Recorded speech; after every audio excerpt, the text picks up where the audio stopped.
តើបច្ចុប្បន្នរៀលម៉ាឌ្រីតល្អឬក៏យ៉ាងណាដែរតំបន់ការពារជើងក្រោមខ្ញុំមើលទៅនៅមានចំណុចខ្វះខាត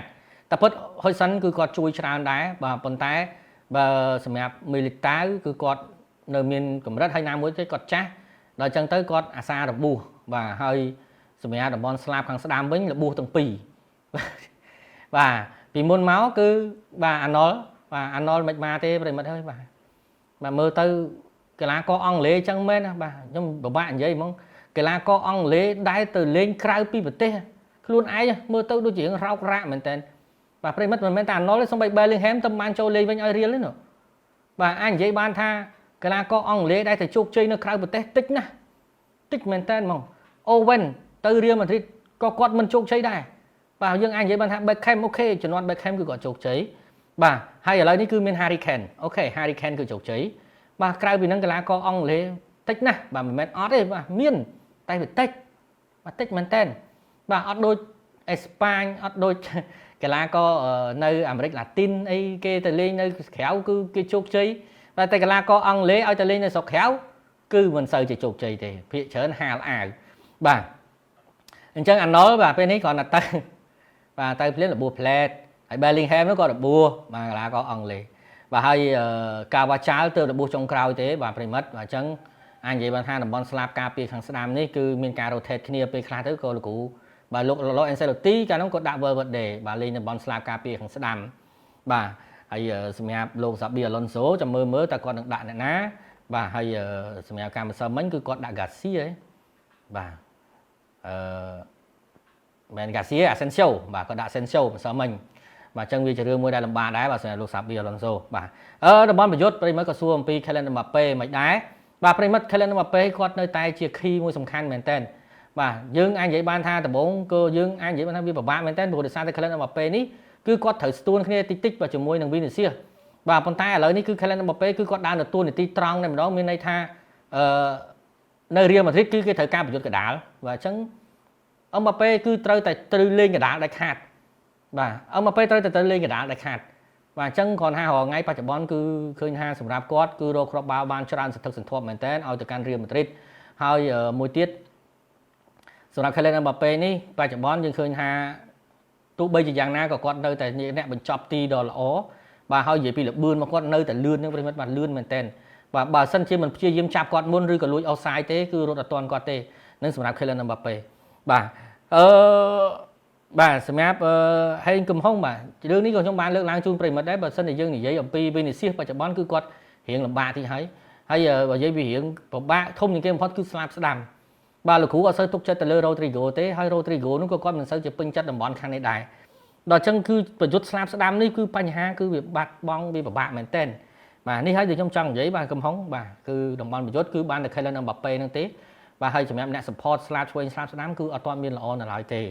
បាទហើយបើនិយាយថាឆ្វេងគឺយើងអាចទទួលយកបានហើយគឺសម្រាប់ Vinicius ប៉ុន្តែគ្រាន់ថា Vinicius នៅក្នុងរដូវកាលនេះមើលទៅដូចរៀងខ្ញុំខ្លាចតែមកពីអារម្មណ៍ផ្លូវចិត្តគាត់ណាប្រិមិត្តព្រោះ Vinicius ពេលដែលលេងឆ្នាំមុនមួយគឺអត់មានបញ្ហាតែទៅឆ្នាំចុងឆ្នាំមុននេះហើយជាមួយនឹងឆ្នាំនេះមើលទៅគាត់ហាក់បីដូចជាមានរឿងរ៉ាវច្រើនមែនតើតាក់ទងជាមួយនឹងអ្វីដែលប្រិមិត្តអត់ដឹងគឺប្រិយខ្លះអត់ដឹងគឺតាក់ទងជាមួយនឹងបញ្ហារើសអើងបាទពេលខ្លះសូម្បីតែអ្នកគាំទ្រ Real Madrid ហ្នឹងក៏រើសអើងជាមួយនឹង Vinicius នេះដែរអញ្ចឹងវាជារឿងមួយដែលលំបាកមែនតើវាអាចនឹងគាត់កើតជំងឺមួយគេហៅជំងឺផ្លូវចិត្តបាទសម្រាប់ Vinicius ព្រោះឃើញការលេងរបស់គាត់មិនទេប៉ុន្តែបើសិនជាយើងនិយាយពីល្អក៏មួយគាត់មួយ Mbappé អត់ទេព្រោះគាត់ទាំងពីរនាក់ហ្នឹងក៏បានលើកឡើងដែរពួកគាត់ជាមិត្តជិតស្និទ្ធមួយគ្នាអញ្ចឹងសម្រាប់ Vinicius គេអត់បញ្ហាអីទេបាទអញ្ចឹងវាពិបាកមែនតើបាទ Rodrigo មានច្រើនបាទ Rodrigo ណាបាទ Rodri ហ្នឹងក៏ឈ្មោះគាត់ Rodrigo ដែរបាទ Rodrigo Real Madrid ទេសម្រាប់ Rodrigo Real Madrid ប្រិមិត្តនៅតែមានចម្ងល់ដដែលថាមិនក៏អត់ដាក់ Rodrigo លេងបាទដាក់តើប្រិមិត្តមិនមែនអត់ដាក់ទេប៉ុន្តែលោក Xabi Alonso គឺត្រូវការពេលវេលាបាទហើយណាមួយទៀតប្រិមិត្តដឹងហើយថាសម្រាប់ Rodrigo បាទកាយសម្បទារបស់គាត់ដូចជារឿងនៅស្ទើរបន្តិច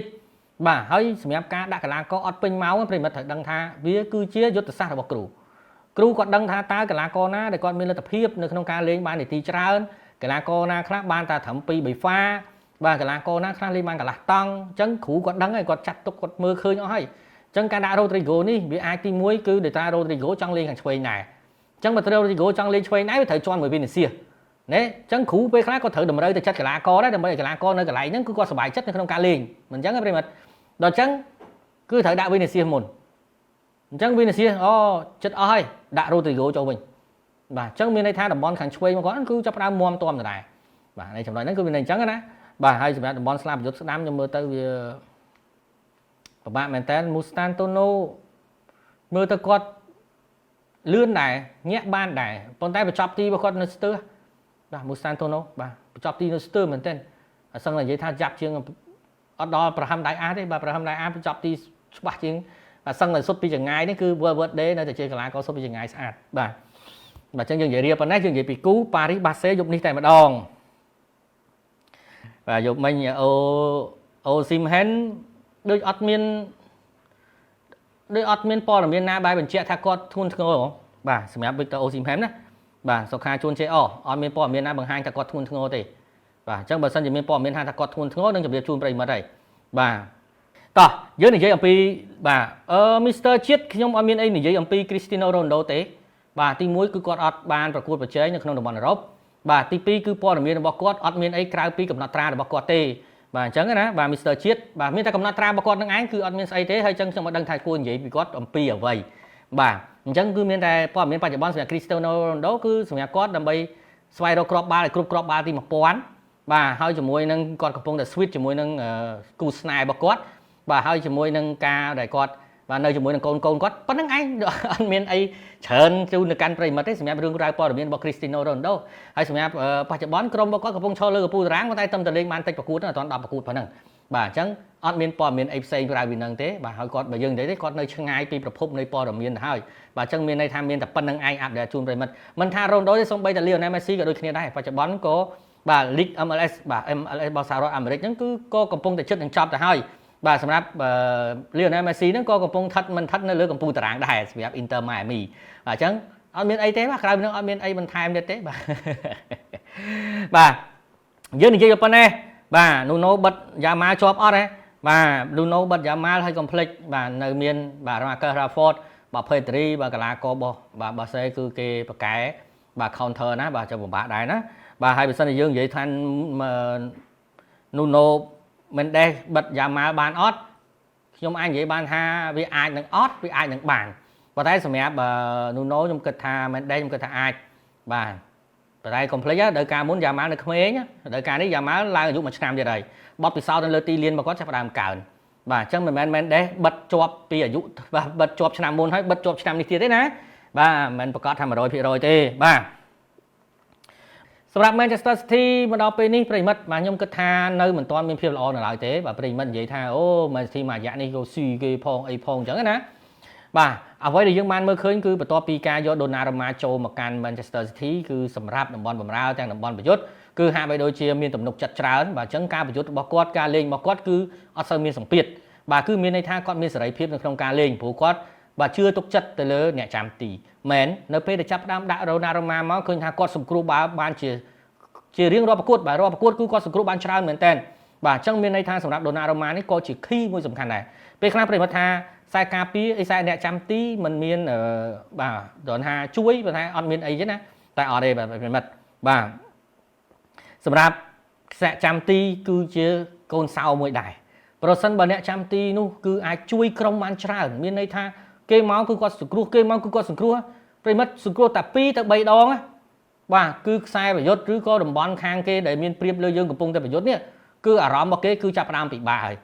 ព្រោះថានៅពេលដែលប្រយុទ្ធអត់ចូលអ្នកចាំទីសង្គ្រោះបានគាត់ត្រូវផ្លាស់ប្ដូរប្រព័ន្ធលេងភ្លាមនៅលើទីលានបាទអញ្ចឹងវាធ្វើឲ្យមានការលំបាកមួយបាទអញ្ចឹងសម្រាប់អ្នកចាំទីនេះក៏ជា key ក៏ជាកូនសោមួយដែលសំខាន់ដែរអញ្ចឹងការលេងនៅពេលដែលយើងលេងទៅយើងដឹងថាអូអ្នកចាំទីយើងមើលទៅមិនរួចទេអារម្មណ៍របស់យើងគឺតែងតែជួយអ្នកចាំទីច្រើនបាទអញ្ចឹងអត់មានសេរីភាពនៅក្នុងការលេងខ្លាំងនោះទេបាទប៉ុន្តែនៅពេលដែលមាន Donnarumma មកយើងឃើញថាសម្រាប់ Manchester City គឺចាប់ផ្ដើមមានភាពល្អប្រសើរច្រើនហើយណាមួយទៀតគឺ Rodri ចាប់ផ្ដើមបាទចូលពេញលេងជាមួយនឹង Manchester City ប៉ុន្តែចុងក្រោយលឺសូរតែមានបញ្ហារបួសទៀតហើយបាទសម្រាប់ Rodri ខ្ញុំគិតថាប្រហែលជាមិនជាធាប្រហែលទេមានន័យថាប្រកួតអាចនឹង2 3ប្រកួត4ប្រកួតចាប់ផ្ដើមរបួសម្ដងអាចនឹង2ប្រកួតរបួសម្ដងអញ្ចឹងណា បាទគាត់ប្រហែលជាដល់វ័យរបស់គាត់ឬក៏ការប្រឹងរបស់គាត់ហ្នឹងគឺវាខ្លាំងពេកហើយអញ្ចឹងកម្លាំងរបស់គាត់ហ្នឹងគឺវាអាចនឹងបាក់អញ្ចឹងណាយើងពាក្យខ្មែរយើងហៅថាបាក់ហ្នឹងណាអញ្ចឹងសម្រាប់ខ្ញុំគិតថាវាតានតឹងបន្តិចហើយបាទប្រមូលពៀក្នុងស្រុកអស់សិនបានចាប់ផ្ដើមបដោលើស្រុកក្រៅហើយបាទតាណាបាទអាសនៈនៅការក្រោយយកតាទៅវឹកម្ដងអូបាទគ្មានសំណាងឬក៏គ្មានលទ្ធភាពនោះទេបាទអញ្ចឹងសម្រាប់ Manchester City បាទនិយាយបានថាពិតគាត់មានគ្រប់គ្រាន់ហើយបាទការពារបម្រើប្រយុទ្ធគឺគាត់មានគ្រប់គ្រាន់ហើយបាទប៉ុន្តែនៅក្នុងតំបន់ខាងស្ដាំគាត់ស្តៀង Liverpool អញ្ចឹងប្រិមិត្តបាទតំបន់ខាងស្ដាំនៅពេលដែលបាត់ Walker ទៅគឺសម្រាប់ការដាក់បាទ Rico Lewis មកខ្ញុំមើលទៅដូចអត់ទាន់អាចជួយអីបានទេបាទបើសិនជាយើងប្រៀបធៀបការដំណើរការនៅជាមួយ Walker គឺ Walker ដូចជាស្រវិសរវៃហើយក៏ខ្លាំងជាងដែរបាទអញ្ចឹងសម្រាប់រឿងរ៉ាវនេះសម្រាប់លោកប៉េប Guardiola គាត់នឹងមានវិធីសាស្ត្រនៅក្នុងការដោះស្រាយហើយបាទហើយសម្រាប់ស្លាបប្រយុទ្ធខាងស្ដាំក៏បច្ចុប្បន្នក៏មានភាពតានតឹងបាទមានភាពតានតឹងព្រោះគាត់ពេញចិត្តជាមួយនឹងកីឡាករបាទវ័យក្មេងបាទគឺបបប៉ុន្តែបបនេះដោយសារតែកាយសម្បទារបស់គាត់ដូចជាមិនទាន់ធំអស់ដល់អញ្ចឹងទៅពេលដែលប៉ះទង្គិចជាមួយនឹងខ្សែការពារគេធំគឺបបនេះចូលអត់ចុះទេបាទនេះគឺជាចំណុចមួយដែលអវិជ្ជមានបាទសម្រាប់លោកប៉េប Guardiola បាទតែយ៉ាងណាមិញគឺបច្ចុប្បន្នយើងឃើញថា Phil Foden បាទហើយនៅពេលដែលមាន Rodri បាទមាន Phil Foden បានត្រឡប់មកវិញជាពិសេសនៅពេលមាន Phil Foden ហើយមាន Silva ទៀតមើលទៅដូចហាក់បីដូចជាពួកគាត់នឹងលេងត្រូវតម្រង់គ្នាច្រើនបាទតែយ៉ាងណាមិញក៏យើងដឹងហើយថាសម្រាប់ Haaland គឺគាត់មិនមានជាជួយអីក្រុមច្រើនទេគ្រាន់ថាបើចោលដល់ជើងគាត់ឲ្យតែបោះឲ្យស្អាតបញ្ជូនឲ្យដល់ជើងគាត់គឺទុកចិត្តលើគាត់ទៅចោះបាទគឺចិត្តចូល 90% ហើយនៅក្នុងការបញ្ចប់ទីរបស់ Haaland បាទបាទអញ្ចឹងយើងនិយាយពីបាយ័នបន្តិចទៅបាទអូមុននឹងជើញចូលយើងនិយាយពី Spurs ទៅបាទបាទមើលទៅ Spurs លោក Frank បាទមើលទៅមួយមិនត្រូវទៅមិនឆ្ងាយទេប្រិមិត្តបាទឆ្នាំនេះក៏ចំណាយលុយច្រើនគួរសមដែរសម្រាប់ Spurs មាន Xavi Simons ផងអីផងអញ្ចឹងណាបាទប៉ុន្តែខ្ញុំមើលទៅគឺដូចជារឿងလှည့်លាក់បន្តិចដែរបាទសម្រាប់ Spurs បាទក្រោមការដឹកនាំរបស់លោក Frank បាទខ្ញុំមើលទៅដូចជាមិនទាន់ត្រូវតម្រង់គ្នាល្អទេបាទមិនទាន់ត្រូវតម្រង់គ្នាល្អទេតែពិតកីឡាកររបស់ Spurs បច្ចុប្បន្នគឺល្អច្រើនដែរបាទប៉ុន្តែដល់ពេលលេងខ្ញុំមើលទៅឃើញថាការរៀបបាទរបស់លោក Frank គឺមិនទាន់ត្រូវទេបាទលោក Frank ត្រូវការពេលវេលាដើម្បីរៀបឲ្យបានល្អជាងនឹងទៀតបាទត្រូវការពេលវេលាទៀតបាទតោះយើងនិយាយអំពីBayern Munichបាទលើថា Man U ចង់បានតាធ្វើគ្រូបង្គោលថ្មីគ្រូបង្គោលមិនមិនចេះអីបាទទៅធ្វើអីគ្រូបង្គោលគ្រូនៅតែបង្គោលហ្នឹងបាទយើងនិយាយអំពី Bayern Munich តិចទៅប្រិមិត្តបាទប្រិមិត្តនឹករឿងចានិយាយពី Bayern Munich បាទឆ្នាំនេះបើសិនជាយើងនិយាយពី Bayern Munich វិញហាក់បីដូចជានាគបាទហោះលើមេអញ្ចឹងបាទអូបាទខ្លាំងមែនតើបាទតែយ៉ាងណាមិញសម្រាប់ Bayern Munich គឺត្រូវការជួបជាមួយនឹងជើងខ្លាំងសិនបើយើងដឹងថាតើ Bayern Munich នឹងជាយ៉ាងណាបាទបច្ចុប្បន្ននេះបើសិនជាយើងនិយាយពី Harry Kane បានជាប់ជាមួយនឹងកំណត់ត្រាកីឡាករដែលរកគ្រាប់បាល់បានលឿនបាទមានន័យថាសម្រាប់100ប្រកួតដូច Ronaldo អីគឺ105ប្រកួតបានរកបាន100គ្រាប់បាទប៉ុន្តែសម្រាប់ Harry Kane វិញ104ប្រកួតគឺរកបាន100គ្រាប់ហើយបាទសម្រាប់ក្លឹបអញ្ចឹងមានន័យថាគាត់ជាប់ជាកំណត់ត្រាកីឡាករដែលរកគ្រាប់បាល់លឿនបំផុតបាទនៅក្នុងលីកកម្ពុជាទាំង5នៅក្នុងតំបន់អឺរ៉ុបបាទយ៉ាងណាមិញគឺបើកលេខទៅមើល Bayern Munich តំបន់ប្រយុទ្ធបាទខ្ញុំអាចនិយាយបានថាគឺកំពុងតែរះត្រចះត្រចង់មែនតែនអ្វីដែលយើងបានមើលឃើញតំបន់ការពារទៀតសោតមានតាបាទមានកីឡាករកូរ៉េមានជេបាទមើលទៅក៏មានភាពល្អប្រសើរខ្លាំងមែនតែនបាទសម្រាប់ Bayern Munich អញ្ចឹងទាំងតំបន់ការពារតំបន់បម្រើតំបន់ប្រយុទ្ធខ្ញុំមើលទៅឃើញថាមានភាពសហការគ្នាបានច្រើនបាទប៉ុន្តែ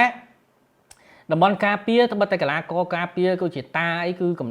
មានមមតមមែនប៉ុន្តែមាននៅតែមានភាពធ្វេសប្រហែលមួយចំនួនបាទបើសិនជាយើងនិយាយពីការអូសបាល់ចូលមិនងាយទេប៉ុន្តែនៅពេលដែលគេប្រើបច្ចេកទេសផ្សេងវារៀងមើលទៅរៀងពិបាកបិទគេបាទមិនដឹងថាតើបិទអ្នកណាទុកអ្នកណីអញ្ចឹងណាបាទតែយ៉ាងណាមិញសម្រាប់ខ្សែការពារBayernក៏នៅតែមានភាពល្អប្រសើរច្រើនបាទគាត់ថាវារៀងរាល់ប្រកួតភាគច្រើនវារបូតគ្រាប់បាទភាគច្រើនគឺរបូតគ្រាប់បាទហើយសម្រាប់ប្រយុទ្ធវិញខ្ញុំគិតថាវាតានតឹងមែនតើអាហ្នឹងបើសិនជាយើងនិយាយនៅសល់មូសេឡាណាបាទមូសេឡានៅរបួសឡើយតែបើមូសេឡាមានទៀតតានតឹងមែនតើបាទបើយើងមិននេះសម្បូរកីឡាករប្រយុទ្ធមែនតើបាទប្រិមិត្តហើយឆ្នាំនេះយកថែមតាំងពីលវីសដៃអាហើយអូលីសេទៀតបាទហើយសម្រាប់ Harry Kane កំពុងតែមានរឿងគេហៅថាដូចចរចាចែកចៃទៅ Saudi Pro League បាទខ្ញុំមិនដឹងបែបដែរចាំមើលឆ្នាំក្រោយបាទ